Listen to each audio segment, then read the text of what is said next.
Hello students, कैसे हैं आप सब। आई होप आप सब अच्छे होंगे। आईसीटी वर्चुअल क्लासरूम में आप सबका स्वागत है। मैं विकास। बच्चों क्लास 6 का मैथ्स कर रहे हैं हम। चैप्टर है आपका मेंसुरेशन यानी क्षेत्र मिति, जो कि चैप्टर नंबर 10 है। इसी चैप्टर को डिस्कस कर रहे थे और इसी को हम कंटिन्यू करेंगे। बस अभी आपके लिए जो इम्पोर्टेंट चीज है वो है पेरीमीटर। अलग अलग फिगर्स का जो पेरीमीटर निकालते हैं, तो एक बेसिक चीज समझ लीजिए। पेरीमीटर क्या होता है? जो बाउंड्री होती है किसी भी आकृति की, फिगर की। ये रेक्टेंगल ले लो, आप ट्रायंगल ले लो, स्क्वायर ले लो, तो सबकी जो बाउंड्रीज होती हैं उनका साइड्स का सम हम करते हैं, तो हम इसको पेरीमीटर बोलते हैं। क्लियर है? अब इसी के आधार पे काफी सारे क्वेश्चंस हम यहाँ पे कर रहे थे और ये आपको होमवर्क के लिए भी दिया गया था। उम्मीद करता हूँ बच्चों ये क्वेश्चन आपने जरूर कंप्लीट किया होगा।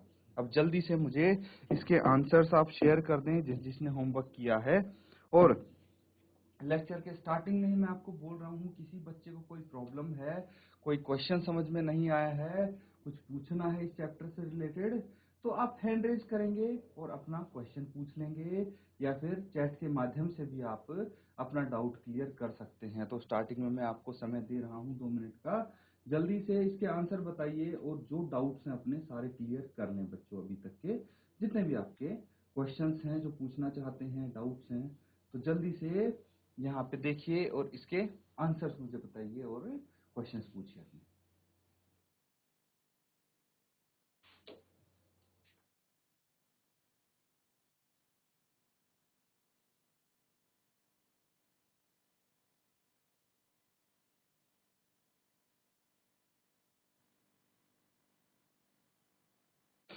तो बच्चों देखिए, यहाँ पे कैसे आपको करना था मैं बता देता हूँ।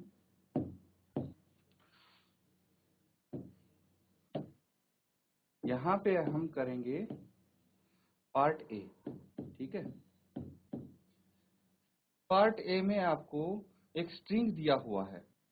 देखिए, जो लेंथ ऑफ स्ट्रिंग है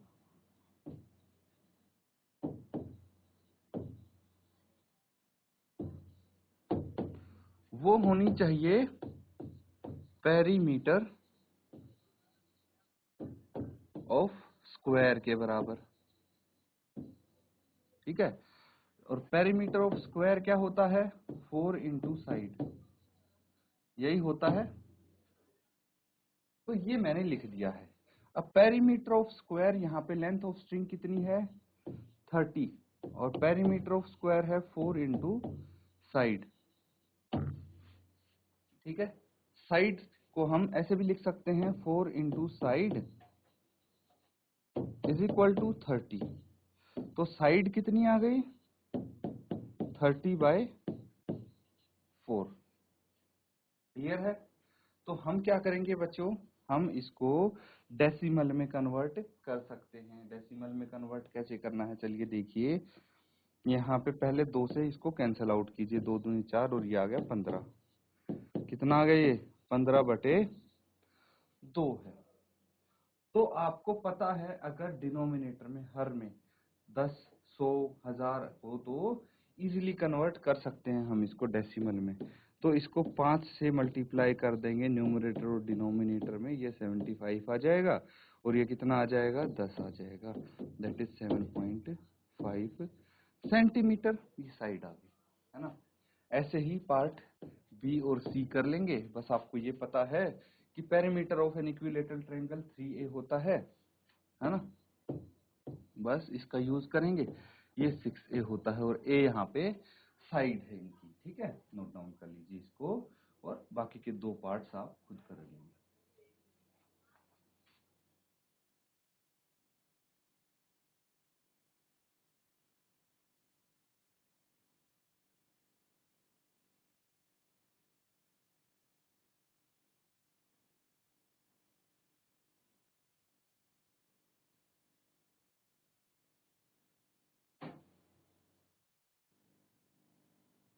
ठीक है बच्चों, ये क्वेश्चन सबने कर लिया है। तो अगला सवाल करेंगे। क्वेश्चन लिखिए बच्चों।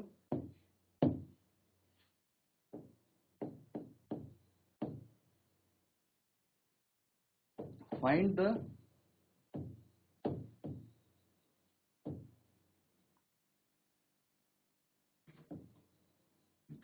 cost of find the cost of fencing. Find the cost of fencing a square park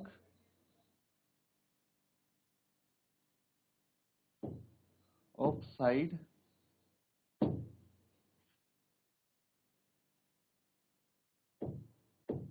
250 metre at the rate of rupees 20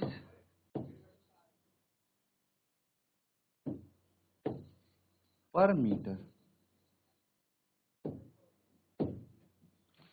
तो ये है क्वेश्चन आपके लिए। क्या बोला गया है? Find the cost of fencing a square park of side 250 metre at the rate of ₹20 per metre. तो यहाँ पे एक स्क्वायर पार्क है बच्चों। स्क्वायर मतलब जो वर्ग के आकार का हो, ठीक है। तो एक पार्क यहाँ पे हम बनाने की कोशिश करते हैं स्क्वायर। देखिए ये एक ऐसा स्क्वायर पार्क हो गया, स्क्वायर वर्ग के आकार का पार्क हो गया। तो इसमें क्या खास बात होती है? अगर इसकी एक भुजा 250 मीटर है तो सभी भुजाएं 250 मीटर होनी चाहिए, ठीक है। सभी भुजाएं 250 मीटर होंगी, बिकॉज ये एक स्क्वायर पार्क है, वर्ग है, और वर्ग की सभी भुजाएं इक्वल होती हैं, ये हमें पता है। तो हम क्या करेंगे, हमें देखिए इस बार कुछ अलग निकालना है। पहले तक हम सिर्फ पेरीमीटर ही निकालते थे, या फिर पेरीमीटर निकालने के लिए हमारे पास क्वेश्चन आता था, लेकिन यहाँ पे आपको बोला गया है कॉस्ट निकालिए भाई, कीमत निकालिए कि फेंसिंग करने की कितनी कीमत लगेगी। तो यहाँ पे आपको पेरीमीटर तो निकालना ही पड़ेगा, लेकिन उसके साथ साथ कॉस्ट भी निकालनी पड़ेगी। चलिए देखते हैं कैसे इसको सॉल्व करेंगे, ठीक है बच्चों।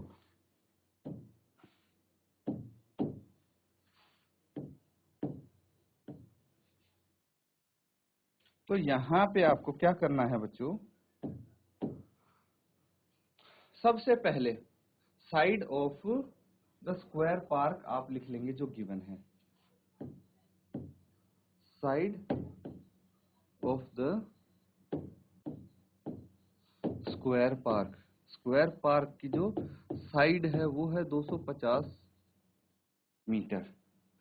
अब कॉस्ट ये चाहे आप बाद में लिख लें, सबसे पहले हम पेरीमीटर निकाल लेंगे। Perimeter of the square park. तो बच्चों पेरीमीटर क्यों निकाला? क्या किसी को ये डाउट आ रहा है किसी के मन में? साइड ऑफ स्क्वायर, क्या किसी के मन में ये सवाल आ रहा है कि हम पेरीमीटर ही क्यों निकाल रहे हैं? देखिए पहली बात तो अभी तक आपने पेरीमीटर ही निकालना सीखा, और क्या निकालेंगे। दूसरी बात, इसके बाद हम एरिया वाले क्वेश्चंस करेंगे, तो उस केस में हम कंफ्यूज हो जाएंगे जब हमारे सामने दो चीजें आ जाएंगी कि एक पेरीमीटर भी निकाल सकते हैं, दूसरा इस फिगर का एरिया भी निकाल सकते हैं। तो उस केस में कॉस्ट अगर आपको बतानी है तो आप कंफ्यूज हो सकते हैं। अभी तो कंफ्यूजन का कोई सवाल ही नहीं उठता, ठीक है। तो मैं वैसे भी बता देता हूं आपको कि पेरीमीटर इसलिए निकालना है क्योंकि यहाँ पे बोला गया है कि जो पार्क है उसकी फेंसिंग करनी है। फेंसिंग क्या होती है, अब ये चीज समझना। फेंसिंग होती है बच्चों जो उसकी बाउंड्री है उसके चारों तरफ हम तार लगाएंगे या फिर रेलिंग लगाएंगे या कुछ इस तरह की चीज लगाएंगे जिससे आप उसमें अनवांटेड जो एंट्री है पार्क में वो अवॉइड कर सके, ठीक है। कोई भी ऐसे ना घुस सके, उसका एक प्रॉपर गेट बना देंगे। फिर तो मतलब चारों तरफ मान लीजिए तार लगाना है आपको, ठीक है। तो तार लगाना है तो भाई चारों तरफ ही लगाएंगे, जहां जहां इसके साइड्स होंगी उसके साथ साथ लगाएंगे। यानी साइड्स का सम क्या होता है, पेरीमीटर होता है। तो जब सभी साइड्स पे लगेगी फेंस तो वो पेरीमीटर ही हो जाएगा ऑब्वियसली। इसीलिए हम यहाँ पे पेरीमीटर फाइंड आउट करने की कोशिश कर रहे हैं। चलिए कैसे निकालना है, 4 इंटू साइड क्या है 250, तो कितना हो जाएगा ये 1000 मीटर हो जाएगा। क्लियर है? तो 1000 मीटर इसकी क्या आ गया, perimeter of the square park. Perimeter आ गया, चलिए बहुत अच्छी बात है, लेकिन इसके साथ साथ हमें और कुछ भी निकालना है। क्या निकालना पड़ेगा बच्चों? हमें कॉस्ट निकालनी पड़ेगी। तो सबसे पहले cost of 1 metre, cost of 1 metre fencing. भाई 1 मीटर अगर फेंसिंग करते हैं तो उसकी कॉस्ट है 20 रुपए। ठीक है, कितने? 20 रुपए है। तो हमें कितने मीटर करनी है? हमें तो 1000 मीटर फेंसिंग करनी है, जबकि 20 रुपए 1 मीटर फेंसिंग की है। तो 1000 रुपए 1000 मीटर फेंसिंग की कितनी होगी? देखिए, टोटल कॉस्ट ऑफ, आपको कॉस्ट बतानी है ना? Find the cost of fencing square park. Total cost of fencing square park क्या हो जाएगी? ये हो जाएगी बच्चों भाई 1000 मीटर का उसकी बाउंड्री है, और 1 मीटर की कॉस्ट है 20 रुपए। तो 20 को मल्टीप्लाई कर देंगे, कितना आ जाएगा? 20,000 रुपए। ठीक है, 20,000 रुपए इसकी कीमत आ जाएगी। नोट डाउन कर लीजिए बच्चों इसको, ये क्वेश्चन हमारे यहाँ पे सॉल्व हो जाता है।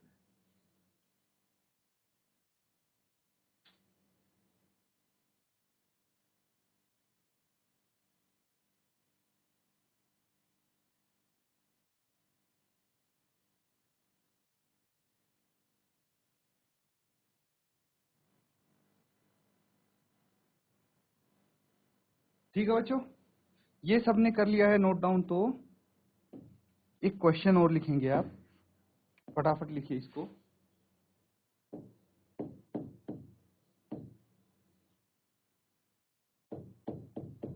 Find the cost of, find the cost of fencing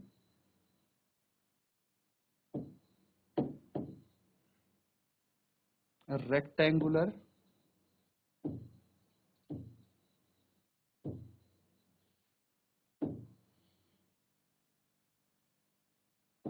park of length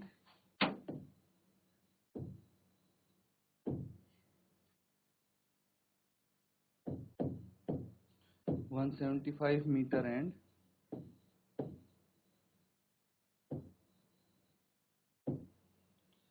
breadth 125 meter at the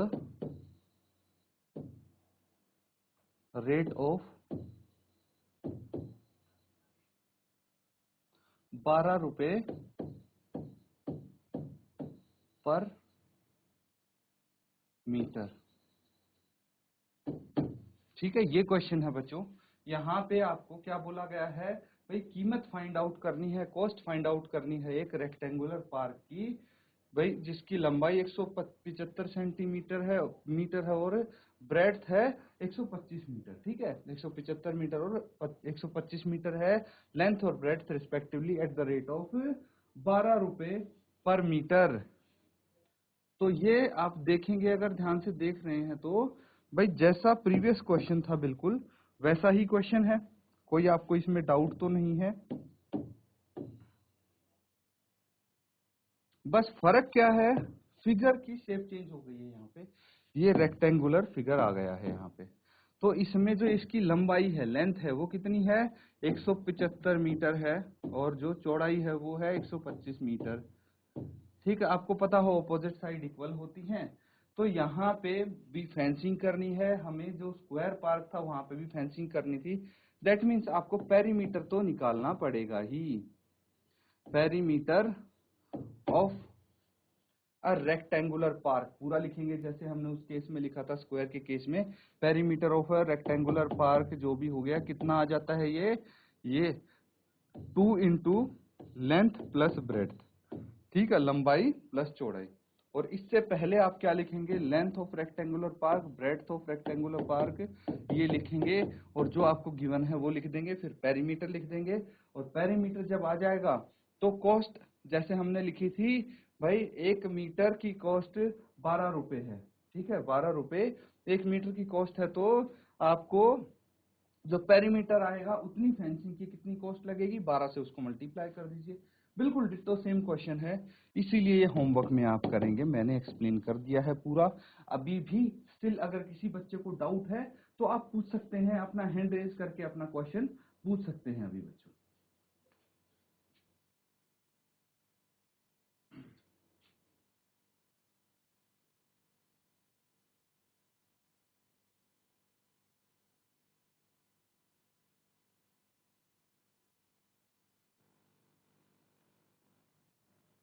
ठीक है बच्चों, सबने नोट डाउन कर लिया है और आई थिंक कोई डाउट भी नहीं है आपका, कोई क्वेश्चन नहीं आया है तो बहुत अच्छी बात है, मतलब आपको चीजें समझ में आ चुकी हैं।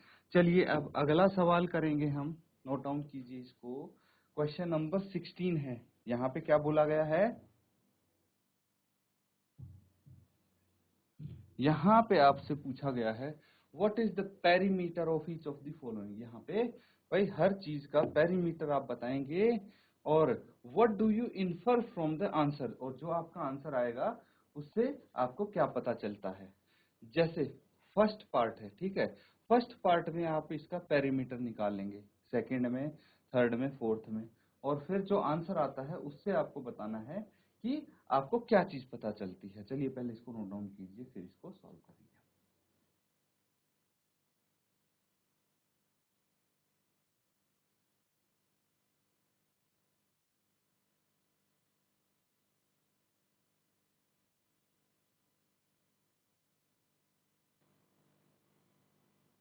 ठीक है बच्चों, ये देखिए सबने नोट डाउन किया होगा, आई होप आपने सॉल्व करने की भी कोशिश की होगी इसको। तो सबसे पहले अगर हम पार्ट ए की बात करें, ठीक है, पार्ट ए की बात करें तो यहाँ पे आपको कैसी फिगर दिख रही है, इसको ध्यान से देखेंगे तो देखिए इसकी एक साइड 25 है, दूसरी, तीसरी, सारी साइड से 25 सेंटीमीटर है।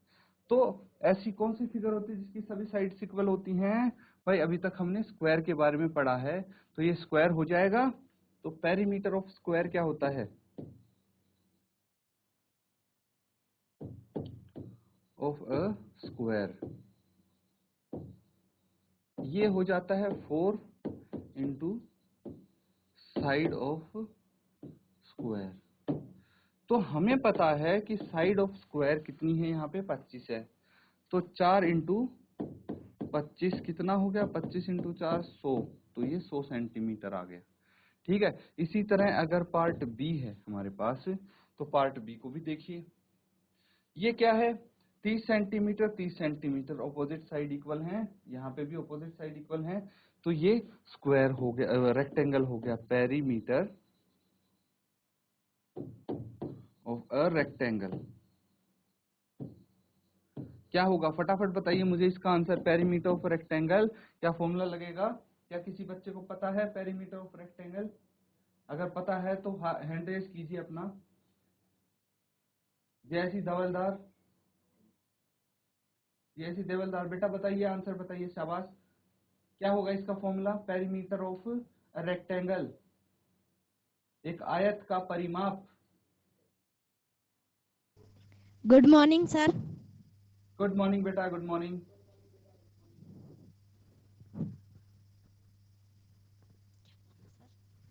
शाबाश, बताइए, पेरीमीटर बताइए। सर पहले स्टार्टिंग तो मैंने कर दिया। सर पहले का सर पहले का 100 है, दूसरे का भी 100 है, तीसरे का भी 100 है, चौथे का भी 100 है।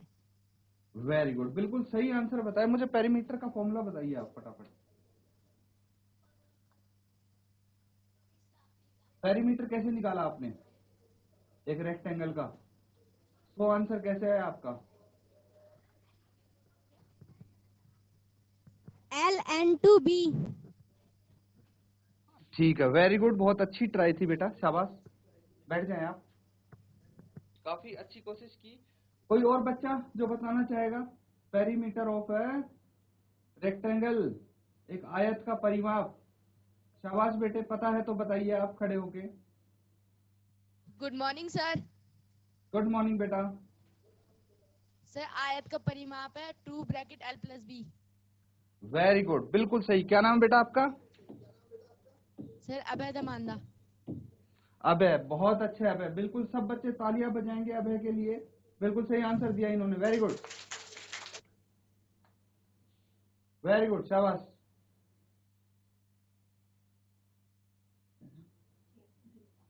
जैसी बिनता, जैसी बिनता, बेटा क्या आप बता सकते हैं, क्या आपको पता है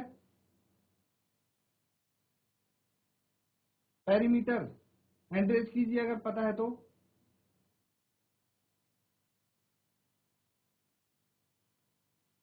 चलिए कोई बात नहीं, ध्यान से देखिए यहाँ पे 2 इंटू एल प्लस बी है। 2 इंटू यहाँ पे एल क्या चीज होगी भाई, जो साइड लंबी होगी उसको एल ले लेंगे, मतलब 30 है एल और 20 है बी।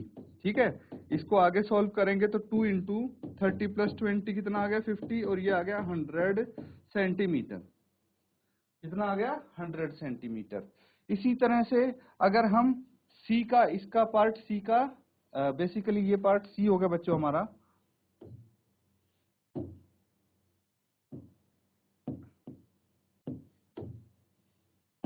तो ये पार्ट सी हो गया। ठीक है, ऐसे ही पार्ट बी का अगर आप पेरीमीटर निकालेंगे तो वो भी 100 सेंटीमीटर आएगा।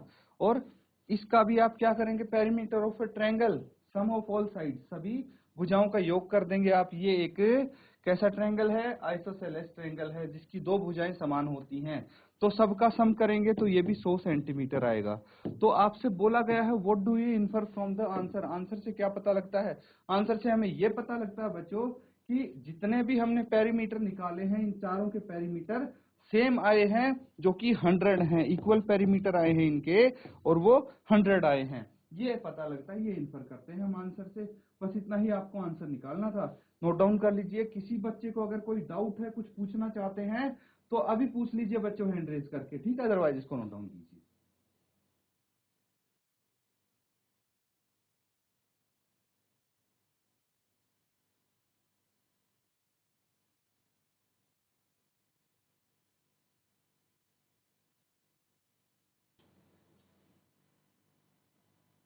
ठीक है बच्चों, ये तो कर लिया आपने। अगर कुछ पूछना है तो बताइए, अभी कोई चीज नहीं समझ में आई है तो। चलिए वेरी गुड, आगे देखते हैं। देखिए अब हमारे पास अलग टाइप के क्वेश्चंस आ जाएंगे। अगली एक्सरसाइज है ये आपकी, तो इस पे चलने से पहले कुछ चीज हम डिस्कस कर लें। अब जो हम पढ़ने वाले हैं वो है एरिया, यानी क्षेत्रफल।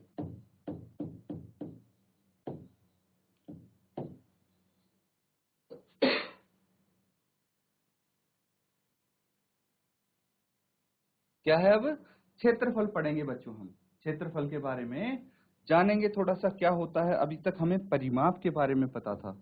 तो कोई भी, ये एक इर्रेगुलर फिगर है, ठीक है, एक इर्रेगुलर फिगर है, तो इसका परिमाप क्या होता।